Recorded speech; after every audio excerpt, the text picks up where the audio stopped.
बिस्मिल्लाहिर्रहमानिर्रहीम। अस्सलाम वालेकुम बच्चों, कैसे हैं आप सब? ठीक ठाक हैं, खैरियत से हैं आप?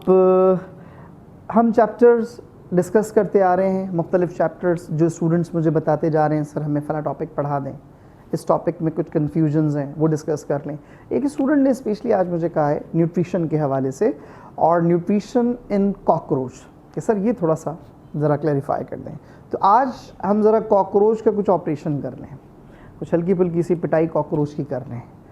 तो बेटा आज हमारा जो टॉपिक है वो चैप्टर नंबर 12 फर्स्ट ईयर से है, दैट इज़ न्यूट्रिशन। तो आप देख रहे हैं डॉक्टर मोहम्मद आतिफ अता यूट्यूब चैनल, ठीक है बेटा? आइए इसे हम डिस्कस करते हैं।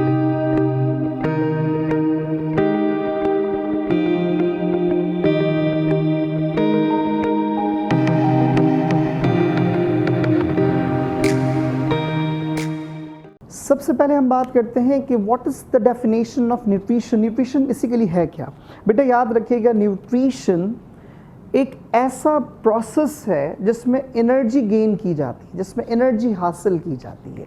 The way to get energy, the way, the process in which we get energy, we get food, that is termed as nutrition. इसको हम नाम देते हैं न्यूट्रिशन का। न्यूट्रिशन जो है बेटा, इसको फर्दर 5 डिफरेंट स्टेप्स में डिवाइड करते हैं। वो स्टेप्स क्या हैं? उसमें सबसे पहला स्टेप है that is termed as ingestion. What is ingestion?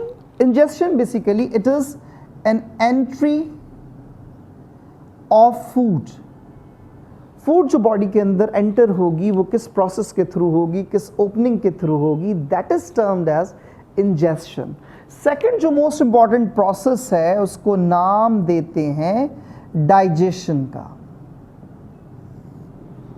Digestion किसे कहते हैं? Digestion is the conversion of complex food into simple one. एक इनसॉल्युबल फूड को, एक कॉम्प्लेक्स फूड को आप सिंपल में या सॉल्युबल फॉर्म के अंदर चेंज कर दें, that is termed as digestion. So it is the conversion of complex food into simple food. आप एक कॉम्प्लेक्स फूड को सिंपल फूड में चेंज कर दें, इस प्रोसेस को बेटा हम नाम देते हैं डाइजेशन का। डाइजेशन की फिर मुख्तलिफ टाइप्स हैं, जैसे अगर आप देखें हम इसे और कैसे डिवाइड करते हैं बेटा, इसे मेजर हम एक तो डिवाइड करते हैं इसे on the basis of cellular और extra cellular, like intra cellular digestion.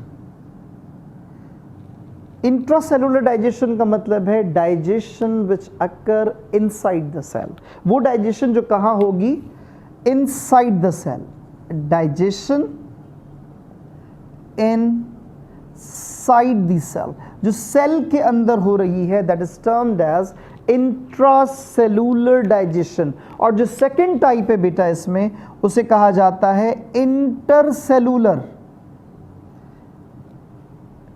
Inter in between cellular cells, जो सेल्स के दरमियान में हो, it means it is extra cellular digestion. क्या नाम देंगे इसे? Extra cellular digestion. तो याद रखिएगा बेटा, सेकेंड टाइप होती है इंटरसेलुलर, या इसको कहते हैं एक्स्ट्रा सेलुलर डाइजेशन, यानी डाइजेशन आउटसाइड द सेल। अगर डाइजेशन सेल के बाहर होगी तो उसको नाम देंगे इंटरसेलुलर और एक्स्ट्रा सेलुलर डाइजेशन। एक तो बेटा ये इसकी टाइप है।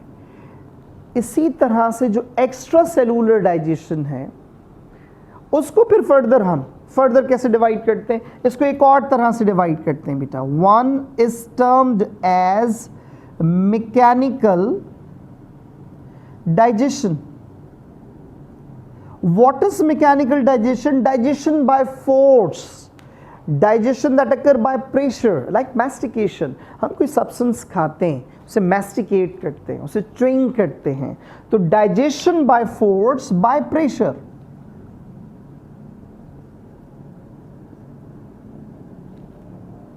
तो अगर आप उसे बेटा प्रेशर और फोर्स के थ्रू ब्रेक करें, सिंप्लीफाई करें, जैसे हम खाना खाते हैं तो हम उसे क्या करते हैं, हम उसे च्युइंग करते हैं, मैस्टिकेशन मेडिकल टर्म यूज़ करते हैं, मैस्टिकेशन करें या च्युइंग का प्रोसेस करें तो ये कहलाएगी मैकेनिकल डाइजेशन, जिसमें टीथ उसे ग्राइंड कर देते हैं, क्रश कर देते हैं।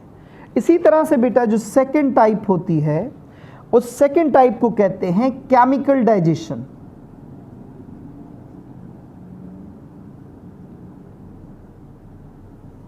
क्या नाम देंगे बेटा उसे, केमिकल डाइजेशन, यानी digestion by the help of chemicals. और यहां पे केमिकल्स कौन से यूज होंगे, एंजाइम्स, स्पेशली कौन से, hydrolytic enzymes.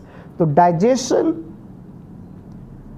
Bye enzymes, and enzymes are chemicals. तो इन केमिकल्स के थ्रू अगर डाइजेशन हो रही है तो इसको नाम देते हैं केमिकल डाइजेशन। तो extra cellular, intracellular, inside the cell, outside the cell, या digestion by force or pressure, and second one is digestion by enzymes or chemicals। अब बेटा हम बात करते हैं इसमें digestive systems की। digestive system जिसको alimentary canal कहते हैं, जिसको digestive tract कहते हैं, जिसको gastrointestinal tract भी कहा जाता है। तो digestive जो tract है इसको फर्दर डिवाइड करते हैं दो कैटेगरीज में। तो कैसे, जैसे number 1 is termed as sac like digestive tract, DT digestive tract, और second one is tube like digestive tract. इसमें क्या डिफरेंस है बेटा, बहुत सिंपल सा डिफरेंस है। वो तमाम ऑर्गेनिजम्स, वो तमाम के तमाम ऑर्गेनिजम्स जिसको नेचर ने एक ओपनिंग दी है, उस ओपनिंग को वो यूज़ करता है as mouth for ingestion and as anus for egestion और एक्सक्रीशन। अगर ऑर्गेनिज्म में एक ही ओपनिंग है तो उन्हें हम कहेंगे सैक लाइक डाइजेस्टिव सिस्टम। और अगर ऑर्गेनिज्म में डाइजेस्टिव ट्रैक्ट में दो ओपनिंग्स हैं, entry of food for the ingestion is different opening, and for excretion digestion organism have different opening like anus, so it is termed as tube like digestive system। तो याद रखिएगा sac like digestive system में organism have one opening,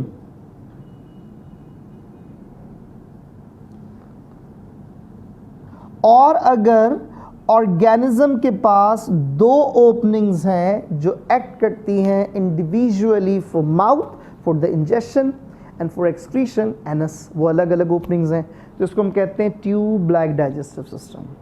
तो बेटा ये एक review है digestion का, डाइजेस्टिव ट्रैक्ट का। So second component basically in nutrition is termed as digestion. अब हम बात करते हैं बेटा थर्ड कंपोनेंट की। थर्ड कंपोनेंट कहलाता है एब्जॉर्प्शन। आपने फूड को सिंपल में चेंज कर दिया, कॉम्प्लेक्स फूड को आपने सिंपल में चेंज कर दिया। कॉम्प्लेक्स फूड क्या है, a mixture of food, a mixture of nutrients, a food that contain carbohydrate, protein, lipids, nucleic acid, so on, minerals, vitamins, सब कुछ उसमें शामिल है। ये सारे मॉलिक्यूल्स एक साथ एक मिक्सचर की फॉर्म में एक इसने कंपाउंड बना लिया है बेटा, उस स्ट्रक्चर को हम नाम देंगे कॉम्प्लेक्स फूड। डाइजेशन क्या करती है, प्रोटीन अलग, लिपिड्स अलग, कार्बोहाइड्रेट अलग, विटामिन्स अलग, मिनरल्स अलग, सारे सब्सटेंस अलग अलग कर देती है। इट मीन्स कि उसने एक मिक्सचर को, एक कॉम्प्लेक्स फूड को सिंपल में चेंज कर दिया, that is termed as digestion. जब आपने सिंपल में चेंज किया है, क्या जरूरत पड़ी है, क्यों, क्योंकि आपको एब्जॉर्प्शन आसान हो जाए। अब आप क्या करेंगे, जितना आपकी बॉडी को रिक्वायर्ड है, भाई इतना कार्बोहाइड्रेट चाहिए, एब्जॉर्ब कर लें, बाकी वेस्ट रिमूव कर दें। इतना रिक्वायर्ड है, एब्जॉर्ब कर लें लिपिड्स, बाकी रिमूव कर दें। तो याद रखिएगा absorption is storage of useful substance. Useful substance की स्टोरेज कहलाती है एब्जॉर्प्शन, जो आपकी बॉडी के अंदर सिंप्लीफाइड होकर फूड पहुंची है आफ्टर डाइजेशन। उसमें जो काम की चीज़ें उसे एब्जॉर्ब कर लें, बाकी जो वेस्ट है उसे रिमूव कर दें।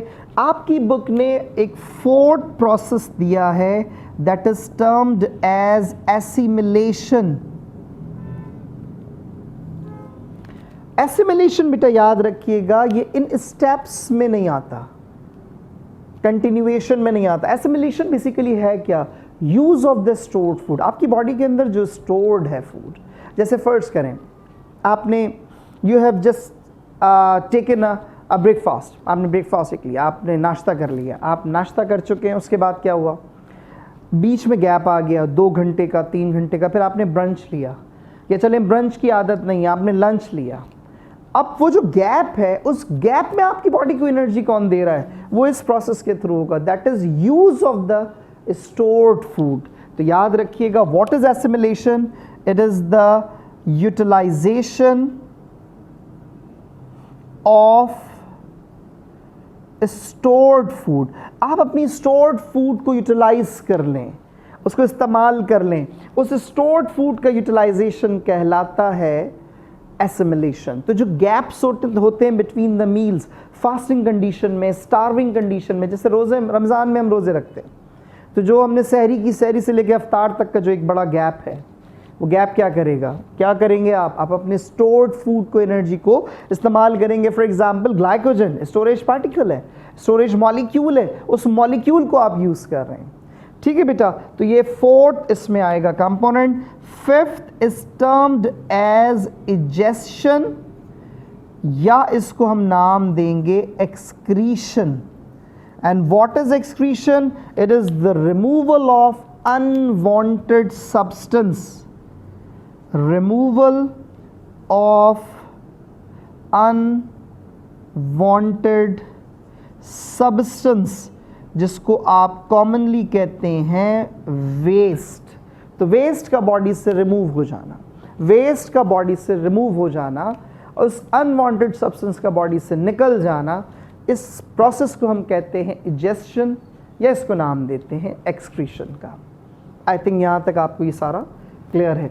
अब जब भी हम पढ़ेंगे, फर्स्ट करें आज हम डिस्कस करते हैं डाइजेशन, न्यूट्रिशन इन कॉकरोच, तो हम एसिमिलेशन नहीं लेंगे, हम कैसे स्टार्ट लेंगे? Ingestion, digestion, absorption and ingestion, that is removal of the waste.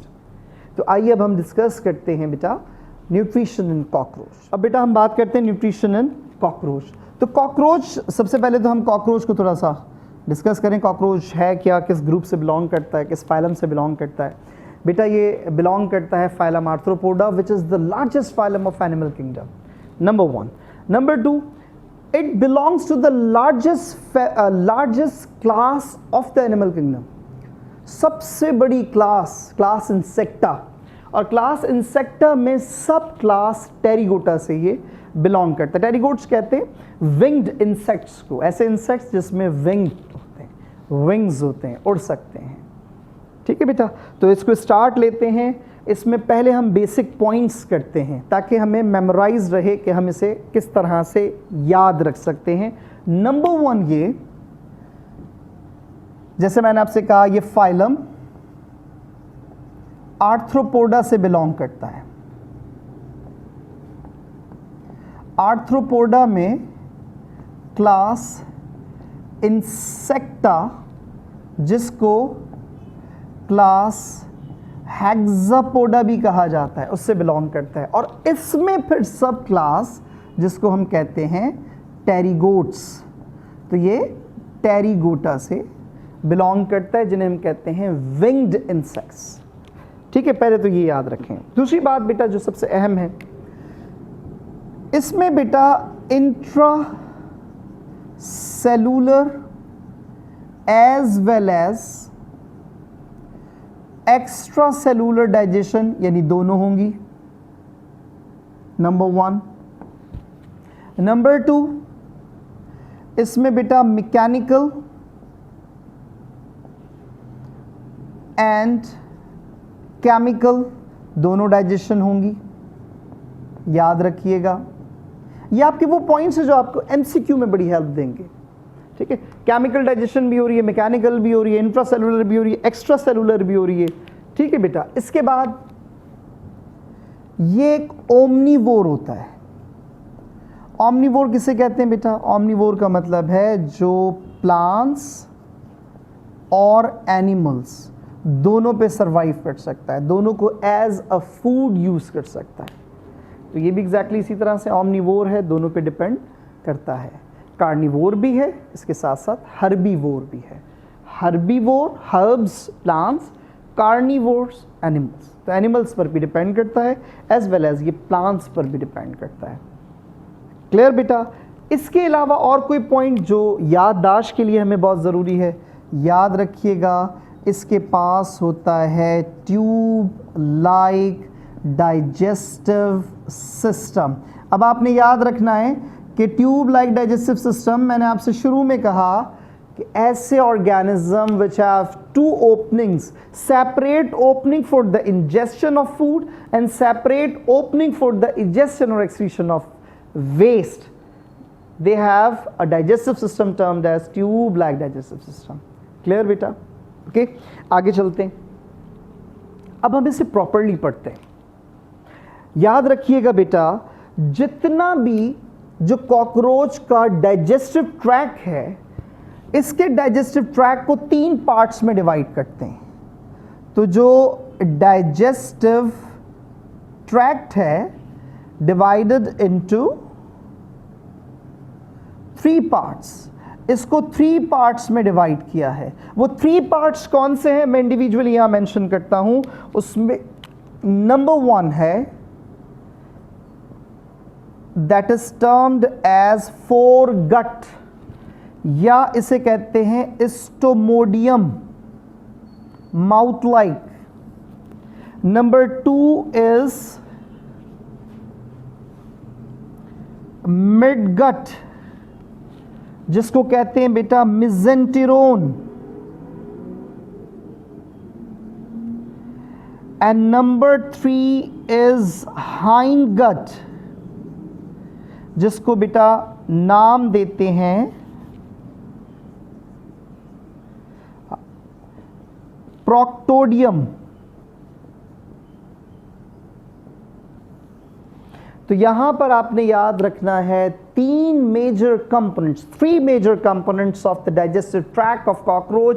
One is start, that is foregut और स्टोमोडियम, मिडगट और mesenteron, hind gut and proctodeum. ये 3 पार्ट्स होते हैं बेटा। फोरगट स्टार्ट लेता है with the mouth, number 1 is mouth. अब बेटा इसका जो माउथ है, फिर उसके पार्ट्स हैं। नेचर ने इसमें 2 तरह के लिप्स रखे हैं।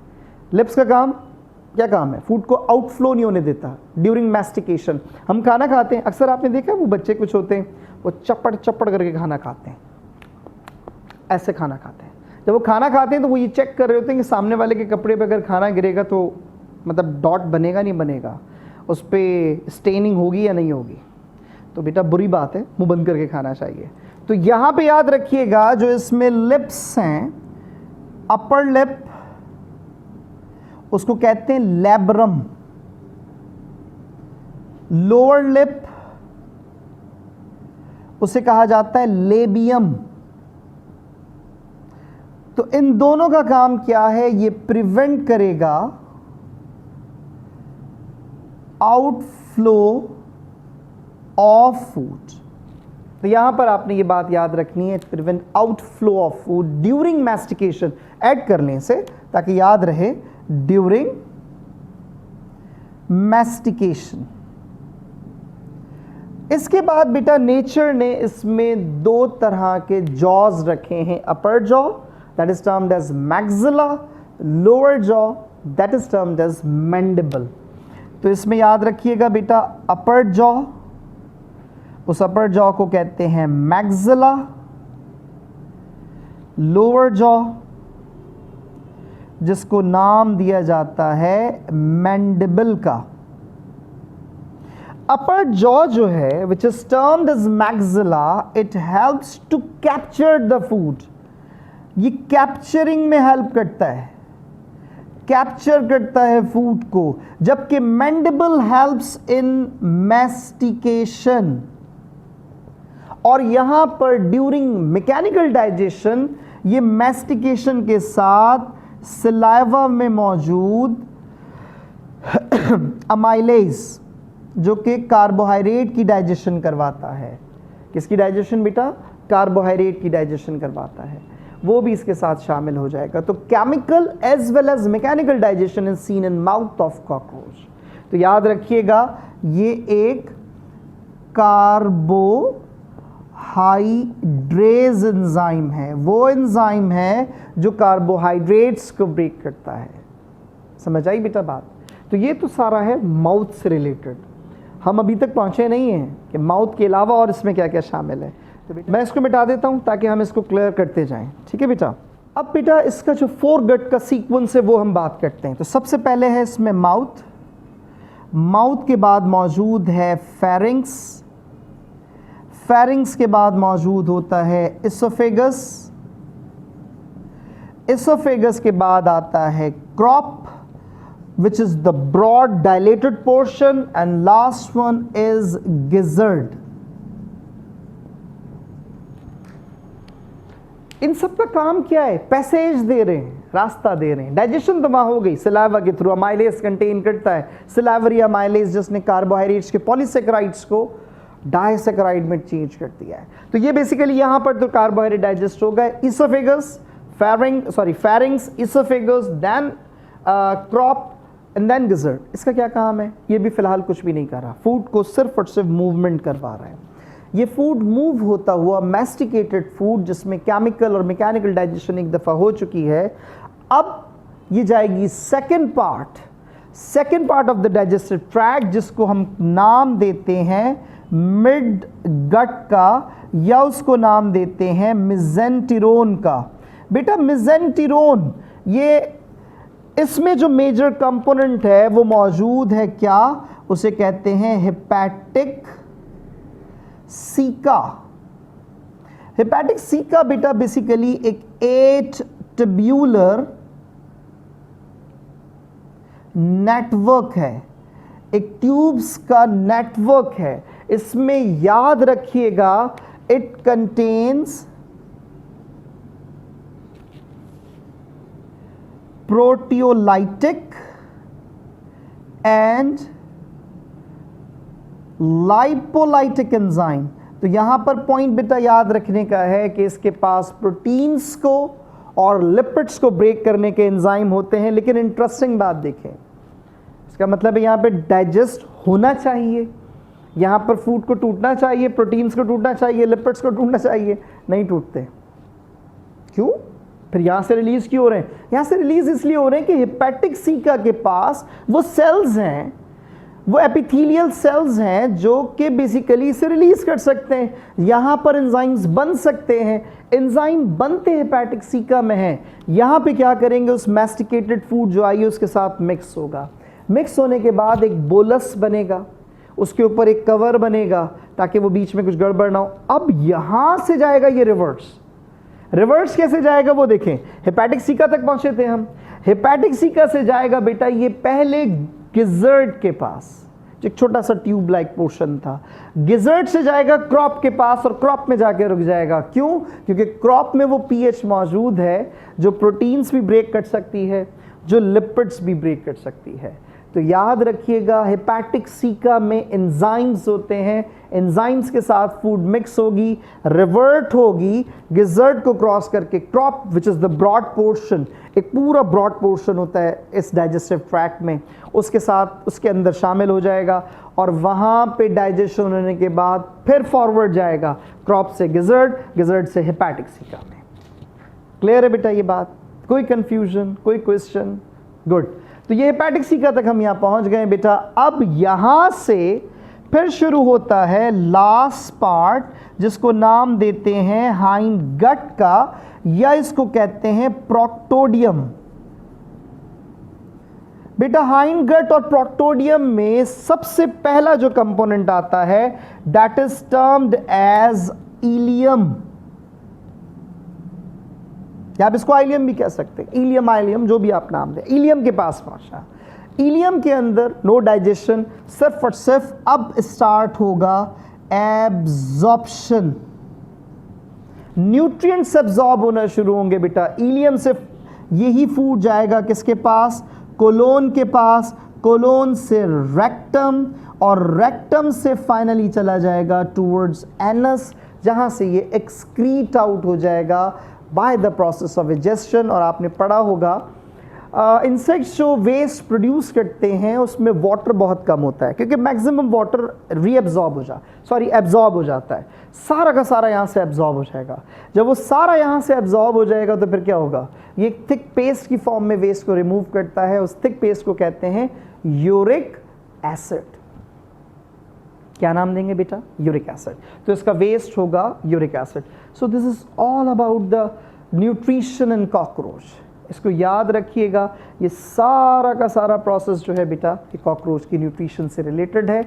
इससे रिलेटेड बेटा कोई क्वेश्चन, कोई क्वायरी हो प्लीज़ ज़रूर पूछिएगा। इस चैनल को प्लीज़ सब्सक्राइब ज़रूर करें। आप लोग देखते हैं बट सब्सक्राइब बहुत सारे स्टूडेंट्स नहीं कर रहे हैं। सब्सक्राइब ज़रूर करें, लाइक थंब को ऐसे ऊपर कर दें बेटा, उसको लाइक करें, शेयर करें और कमेंट ज़रूर करें। कोई कन्फ्यूजन हो, कोई नया टॉपिक आप पढ़ना चाहें, प्लीज़ मोस्ट वेलकम, मुझे ज़रूर बताएं। Thank you so much. Allah हाफ़िज़।